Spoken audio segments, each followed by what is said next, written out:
안녕하세요, 김지원입니다. 반갑습니다. 47번째 시간이고요. 적극적인 인력 감축 어떻게 하는지에 대해서 살펴보도록 하겠습니다. 먼저 첫 번째 말씀드릴 거는요, 조기 퇴직 제도입니다. 개념은요, 정년에 아직 도달하지 않은 직원들이에요. 이네들을 갖다가 자발적인 의사에 따라서 퇴직시키는 제도입니다. 이제 퇴직하시는 게 어떠세요? 이렇게 회사 차원에서 제안을 하고 그거를 받아들이면 퇴직하는 그런 제도고요. 일반적으로 우리 명예퇴직 제도라고 많이 부르고 있습니다.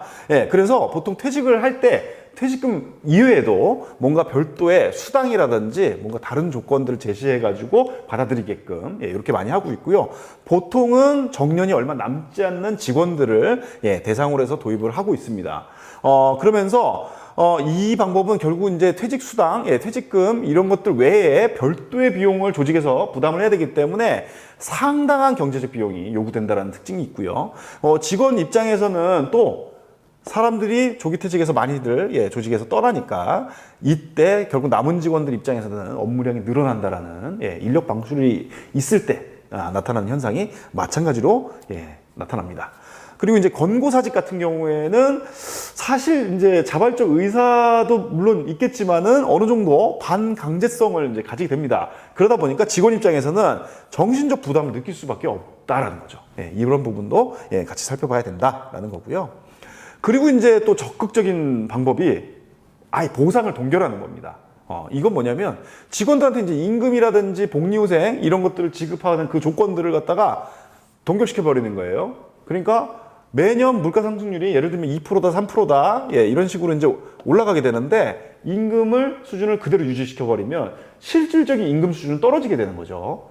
그리고 결국은 이 보상 동결을 하면 직원들이 직무에 대해서 불만족을 하게 됩니다. 그래서 결국은 자발적으로 조직을 떠나자라고 하는 이제 이직 의도가 높아지고 실제로 많이 떠나게 됩니다.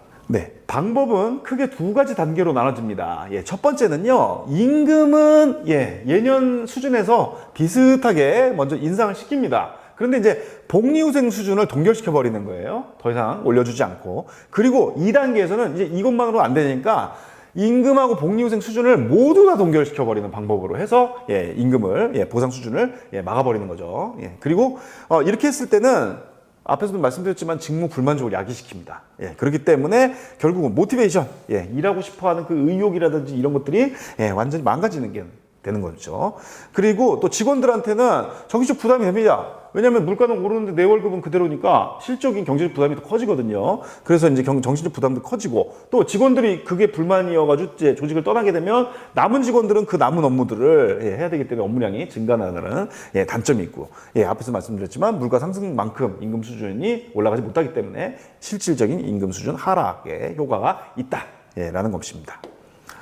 그리고 이제 더 적극적인 전략인데요. 보상에 대한 삭감 전략입니다. 그래서 이건 뭐냐면 동결 전략을 썼는데 목표한 만큼 인건비 감축 수준이 도달하지 못하는 거예요. 이러다 보니까 더 적극적인 방법을 선택하게 되는 거고 결국은 직원들 입장에서는 더 큰 불만을 갖게 되고 이직도 훨씬 더 많이 하게 됩니다. 월급이 깎인 거예요. 쉽게 말해서.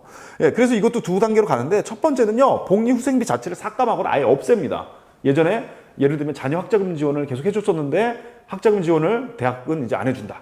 아니면 자녀 학자금 지원을 아예 안 해준다. 뭐 이런 것들인 거죠. 그리고 2단계로 가면요. 임금하고 인센티브, 보너스 이런 것들 모두 다 삭감하거나 없애버리는 거예요. 임금까지는 못 없앱니다. 보너스 이런 것들을 아예 없애버리는 거죠. 이렇게 되면은 결국은 문제는 뭐냐면 능력 있는 사람들은 갈 데가 많잖아요. 그 사람들이 먼저 떠나버립니다. 그러다 보니까 조직 경쟁력이 엄청나게 떨어지는 거죠. 그렇기 때문에 이 보상 삭감 전략은 정말 신중하게 선택해야 된다라는 겁니다.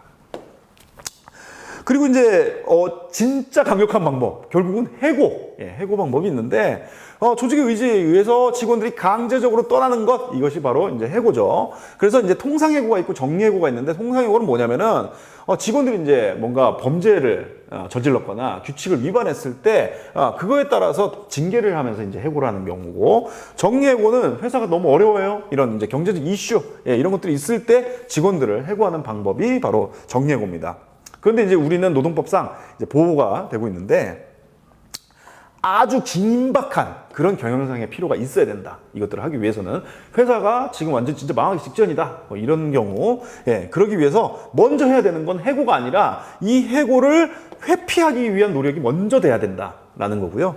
그리고 또 공정한 해고 기준에 따라서 해고 대상을 선정하는 게 반드시 필요하고, 예, 앞에 말씀드린 해고 회피 방법, 이 기준, 이런 것들에 대해서 노조나 근로자 대표하고 반드시 성실하게 협의해야 된다라는 게 이 해고의 전제 조건입니다. 그래서 이것들을 하지 않으면 부당해고가 되는 것이죠.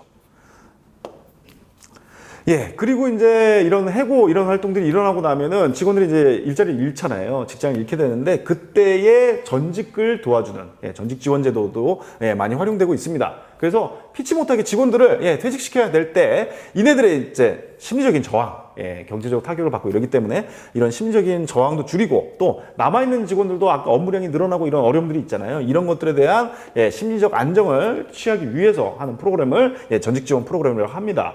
예, 프로그램은 여러 종류가 있는데 첫 번째는요, 심리적 지원입니다. 예, 전문 상담가를 쓰는 거죠. 이들로 하여금 상담을 통해서, 예, 심리적인 어떤 충격을 좀 극복할 수 있도록 도와주는 거고요.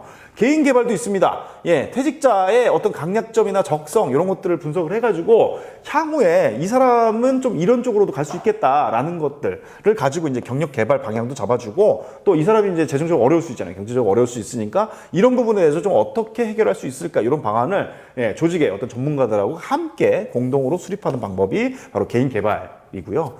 구직 활동 자체를 아예 지원을 해주기도 합니다. 예를 들면 그 사람이 좀 일할 수 있는 그런 곳들, 구직 정보들을 좀 찾아서 이렇게 해주거나, 뭐 이력서를 컨설팅을 해준다든지 이런 일들도 많이 하고 있고요.